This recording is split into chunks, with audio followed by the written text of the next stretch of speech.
Olá, aluno. Rafael Moreno, professor de Física. E, diferente do Doutor Estranho, eventualmente tu não vai ter a joia do tempo para te ajudar nos teus problemas de cinemática.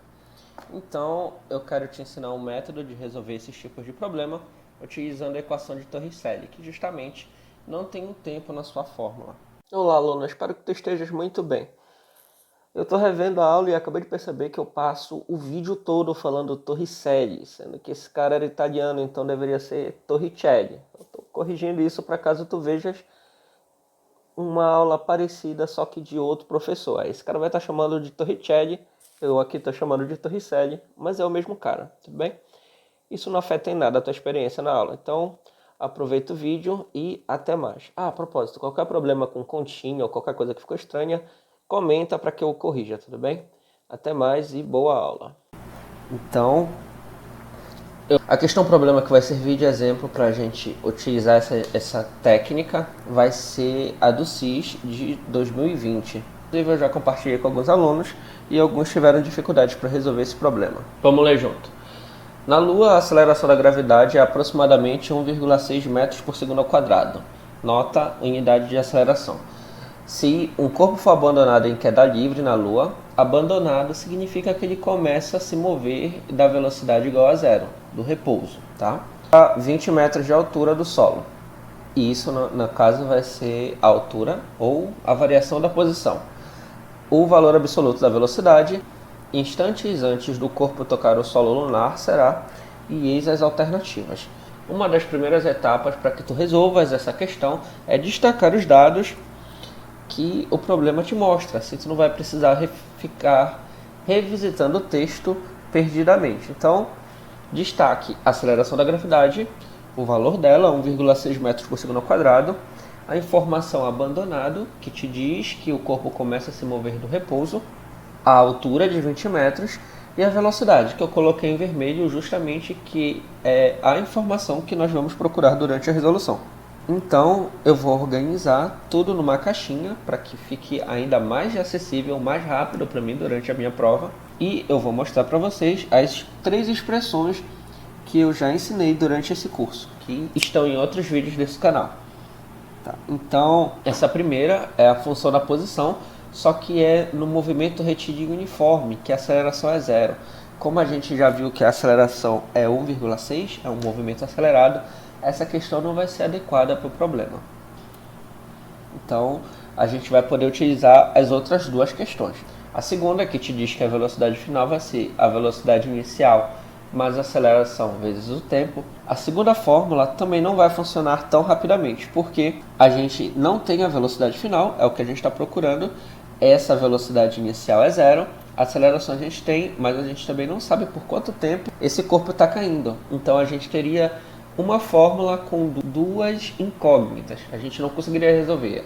E a última, que a gente tem posição final é igual à posição inicial, mais o produto da velocidade inicial pelo tempo, mais a aceleração vezes o tempo quadrado dividido por 2. Nota, a variação da posição a gente tem. A velocidade inicial a gente sabe que é zero, então essa parcela central vai sumir. E o tempo a gente não sabe, mas a aceleração a gente sabe. Então a gente vai ficar com somente uma incógnita nessa função, que é justamente o tempo. Tá? Então vamos reorganizar e abrir espaço para que a gente desenvolva alguns cálculos. A gente vai começar por essa fórmula, função horária da posição no movimento acelerado. Eu vou reescrever a fórmula. Essa parcela central eu vou tirá-la porque a velocidade inicial é zero.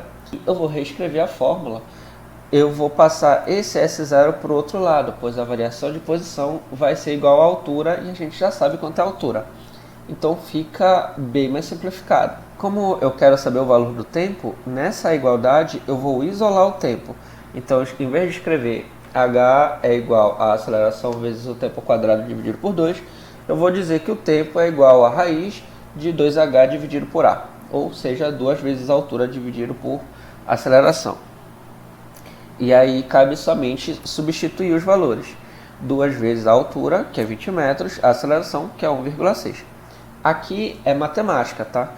Como não é o escopo aprofundar nesses detalhes, eu vou só jogar o resultado aqui. Se tu quiseres que eu aprofunde nesse tipo de detalhe, eu faça vídeos específicos para resolver esse tipo de probleminha, comenta embaixo que é do meu interesse te atender da melhor forma possível, tudo bem? Segue o baile. Agora a gente já tem a informação do tempo, a gente vai colocar naquela caixinha de informações. Agora a gente já pode olhar para outra fórmula da função horária da velocidade do movimento acelerado, sendo que, reescrevendo, a gente sabe que o V0, a velocidade inicial é 0, a aceleração é igual a 1,6 e o tempo é igual a 5 segundos. Então, a velocidade vai ser igual a aceleração vezes o tempo. Aceleração 1,6, tempo igual a 5. 5 vezes 1,6 vai dar 8 metros por segundo, que justamente é o valor apresentado na letra E. Então, quando eu propus esse problema, ou melhor, quando a banca propôs esse problema, uma das soluções era que tu passasse por essas duas fórmulas. Só que existia uma outra forma de resolver que eu ainda não apresentei para vocês, que eu vou apresentar agora.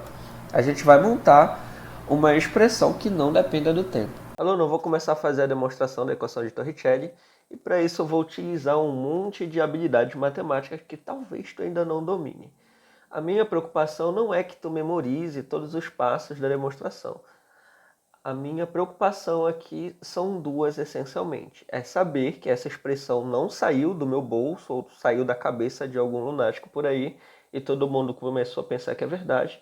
Existe uma lógica matemática por trás de tudo isso. E eu, como teu professor, não posso te privar da experiência de acompanhar alguns cálculos mais elaborados, né?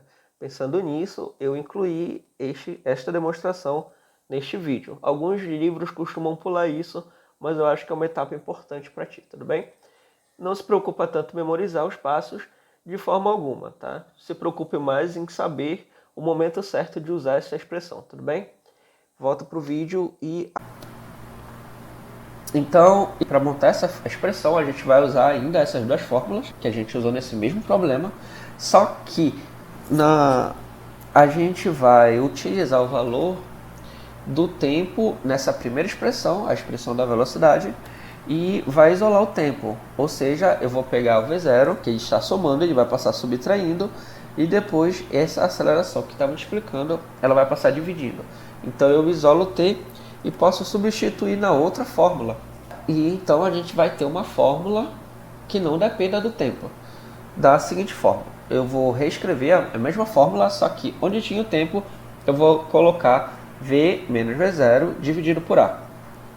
Nessa última parcela, como o tempo estava ao quadrado, eu vou ter V menos V0 ao quadrado, e no denominador eu também vou ter a aceleração ao quadrado. Como tem nessa parcela aceleração no numerador e no denominador, eu posso cortar uma aceleração do denominador. Então eu vou reescrever a expressão. A posição vai ser igual à posição inicial. Aqui onde eu tenho V0 vezes isso que está no parênteses, eu vou fazer uma multiplicação distributiva. Então eu vou fazer V0 vezes V dividido por A. Então V0 multiplicando essa primeira parcela dividido por A. Escrevi aqui. Depois V0 vezes menos V0 dividido por A. Aí escrevo também. Então V0 vezes V0, V0 ao quadrado. Seguir resolvido essa parcela central. Mais 2A, que é o que sobrou no denominador. E o que eu vou ter no numerador? Um produto notável. Ou seja, eu vou fazer o quadrado do primeiro menos 2 vezes o primeiro pelo segundo, mais o quadrado do segundo. Então eu vou ter V quadrado menos 2 vezes V vezes V0 mais V0 ao quadrado.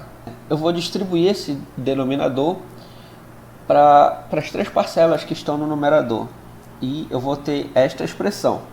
Nota que esta parcela aqui do centro, que sobrou com sinal negativo, ela tem um 2 no numerador e no denominador. Se você se confundiu, eu reescrevi tudo com a única diferença que eu distribuí o denominador para cada uma das parcelas no numerador. E como tem 2 no numerador e 2 no denominador, eu posso cortar. Eu vou ficar com menos V vezes V0 dividido por A.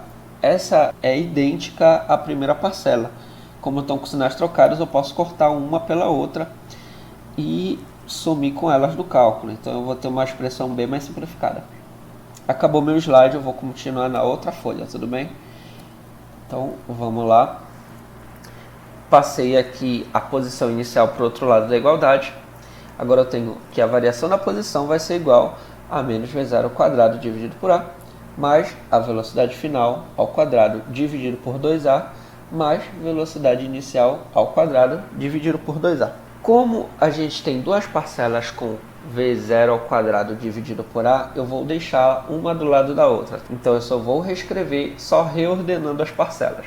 Então a variação da posição vai ser velocidade final ao quadrado dividido por 2a, que era essa central, e v0 ao quadrado dividido por 2a menos v0 ao quadrado dividido por a. Por que eu fiz isso? Porque eu quero que você tire em evidência dessas duas parcelas esse v0 ao quadrado sobre a, que está nas duas parcelas. Então, eu vou reescrever o início, só que agora com o v0 ao quadrado sobre a em evidência. Se eu tiro o v0 ao quadrado sobre a desta parcela, eu vou ter só um 2 lá no denominador, ou seja, eu vou ter meio. E se eu tirar v0 ao quadrado daqui, dividido por a, eu vou ter só o menos 1. Tá? Então aqui, na verdade, eu tenho meio menos 1. E meio menos 1 é igual a menos meio. Tudo bem? E aí eu posso fazer a multiplicação novamente. E o que eu vou ter é menos v0 ao quadrado dividido por 2a. Como o 2a é denominador comum nas duas frações, eu posso deixá-lo comum a elas, tá? Então, velocidade final ao quadrado menos velocidade inicial ao quadrado dividido por 2a. Eu vou passar esse 2a que estava dividindo, multiplicando a variação da posição. Então eu vou ter que a variação da posição vezes 2a é igual à diferença do quadrado das velocidades. Acabou o espaço, eu vou continuar para cá para cima, eu só vou reescrever, tudo bem? Então, velocidade ao quadrado menos velocidade inicial ao quadrado vai ser igual a 2 vezes a variação da posição vezes o a. Passando o quadrado da velocidade inicial para o outro lado da igualdade, a gente vai ter a equação de Torricelli, assim como ela é apresentada no livro para vocês. Também, e agora ela passa a ser um novo recurso nas habilidades de vocês, para vocês resolverem esse tipo de problema. Então, vamos retornar a nossa questão do cis, só que agora com este quarto recurso, que é a equação de Torricelli. Nota que todas as outras tinham essa dependência do tempo, a equação de Torricelli não.